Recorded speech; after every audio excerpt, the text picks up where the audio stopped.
The best power you can get is the ability to withdraw your emotions from the moment. And God knows that is not easy. It's a day-to-day thing. It's a daily process where you have to tell yourself these little kind of scripts that you tell yourself. It's not me. It has nothing to do with me. It's not personal. They have issues from early childhood that have given them these toxic patterns in life. They're trying to make me feel guilty, but it's nothing to do with me. It's not personal. Over and over and over and over again, every single time. So you have the ability to detach yourself emotionally from them on a daily basis. If you're in a job and you have a toxic colleague or a toxic boss, if you can get away from them, if you can quit your job, if you can move to another part of the office, do it, because it's worth it.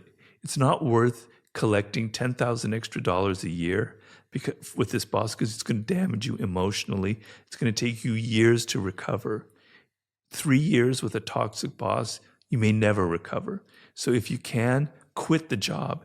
No job is worth that kind of abuse. It's going to hurt you. It's going to damage you, right? And the same in a relationship as well. If you can't get out, you have to develop a habit of detachment and not taking things personally. And oddly enough, when people sense that in you, like a toxic person senses that they can't push your buttons, it has a powerful effect on them. I'm not saying it's going to cure them, but they thrive on the ability to push your buttons. Mm-hmm. To see you getting upset and angry just makes them so excited in a perverted way. The fact that you're not taking it personally, that you're calm, that you're centered, that you're thinking to yourself, it's not personal, it's going to have a powerful effect. Self-mastery, right? Because a lot of the problems that you have in life, you can't really control yourself. You're subject to all these emotions, these moods, these things that grab you, that obsess you, that possess you. Your mind has these recurrent thoughts. You have no self-control, and it drives you crazy. You have a habit you want to get rid of. You take some program, some class, and 3 months later, you're back at it. What is it? So the sense that you can control yourself to a degree, and the sense that you can have some influence over people, is power. And the more you have it, the greater the feeling you have, because you can avoid that helplessness that makes all of us kind of crazy. Yeah. They have no self-control because all they know is grab, push. They don't know when to yield. They don't know when to step back, right? They've only learned one way. And so that becomes their downfall. What I'm hearing from you is that the intention, it's in one...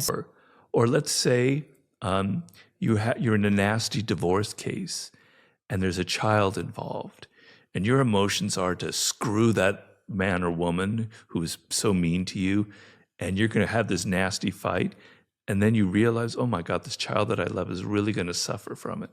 And then you step back and you go, no, I have to not just react. It's going to lead to an uglier cycle of battles. I need to be a little bit more strategic about this. I need to pursue this in a softer way, right? And so you end up feeling better about yourself. So I'm not saying all of them, and on the everyday process of changing your thinking. I spend a lot of time thinking about how does change occur within a person, right? Yeah, me too. Yeah. Because we all experience from ourselves that change rarely happens quickly as we like. We step back, we revert to our old habits, etc. What kind of consciousness do we have to go through the steps to literally change our way of thinking?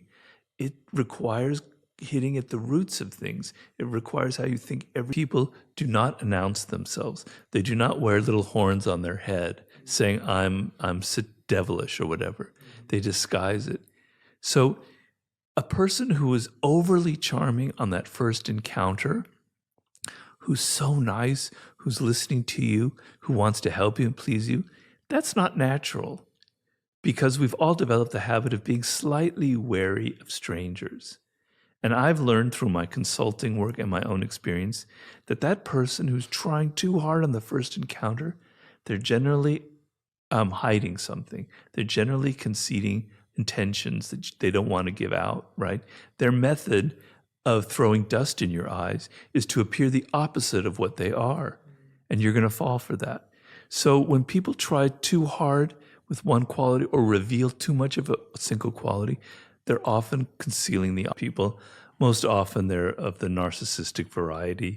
They're people who are grandiose. They're people who are aggressive, passive aggressive, who feel a lot of envy. There's like deep-rooted insecurities, on and on. There are many types. But the main thing that you want to develop in life is the ability to detect them before you get involved with them. Because the way toxic people have learned, they've learned strategies since they were 6 or 7 years old of how to get power.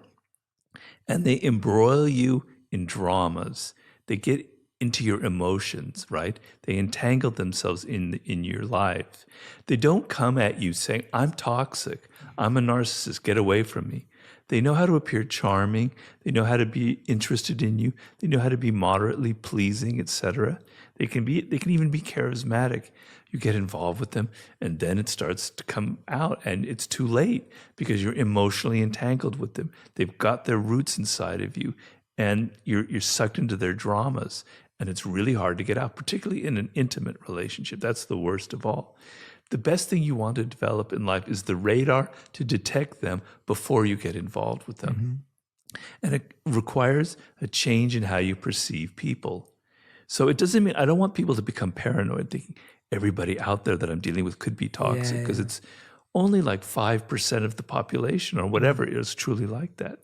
But you want to be able to see the signs beforehand, right? Yeah. And you don't want to judge people based on their words, based on their charming personality, based on their glittering resume. You want to be able to judge their character, what's deep, deep inside of them, right?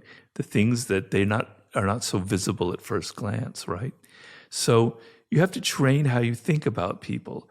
You have to observe their patterns in life before you met them.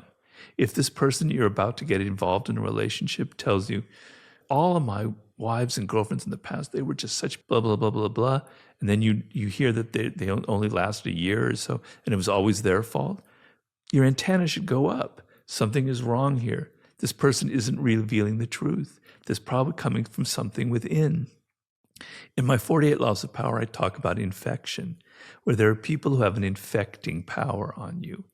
They're surrounded by all kinds of drama. I would kind of sense a complete sincerity, and I would let down my guard. But there are other people that you have to be a little bit wary of. It doesn't mean that you cut off contact, but you have a little bit of distance. And the moment you see behavior that kind of contradicts that initial impression, Right. whoa, all right? And maybe you don't become friends, you don't get involved with them. Yeah. Because getting involved with a person like that is going to cost you a lot in the end. Yeah, I couldn't agree more. And that applies to business, love, relationships. And I've made mistakes because you fall in love too fast. In each scenario, you're moving so fast and so quick, and you're involved with someone before you even know it, and you never get a chance to say, "Oh, do I notice something, untoward about this person?" And so, no, I'm with you. What are the things that, Robert, we talked about, like people not having power, not understanding? I imagine myself, it's an afternoon, the sun is shining, and this is my last day on earth. And I can even make myself kind of cry as I do that. And I would make myself, it's something real, because we go around and we live in a culture where death has no meaning. We don't see the food that we're eating, the animals being killed. People die in hospitals, cloistered away. Whereas our ancestors, they saw it on the street. They saw the animals being killed. It had a presence. You live in this abstract world where nothing is real, where your mortality is just like something you don't even process. Get over that. Jump over that and make that leap. Make it something emotional and visceral. It's not gloomy. It's not morbid. It's liberating. Because when you think about your death and it becomes real, you realize, I don't have this much time. I better work harder. I better appreciate the people in my life. I better love them more. I better appreciate every moment that I'm alive. And it just opens you up in so many ways. So it's one thing to have it in intellectual exercise. It's another thing to make it more visceral. And that's what I'm kind of advocating. But that's what I love. That's a beautiful transition into, your new book that's out called The Daily Laws, because that's a daily habit. I remember years ago, my brother-in-law said something about learning to watch the grass grow. Basically, the idea things only happen over time. Yeah. And I was 21 at the time and I wasn't listening. And I've learned since then that the most beautiful things occur slowly and with patience. And if you can sit there and watch the grass grow, that's pretty great. That's beautiful. What's the worst advice you've received? Uh, you need to capitalize on the 48 laws of power.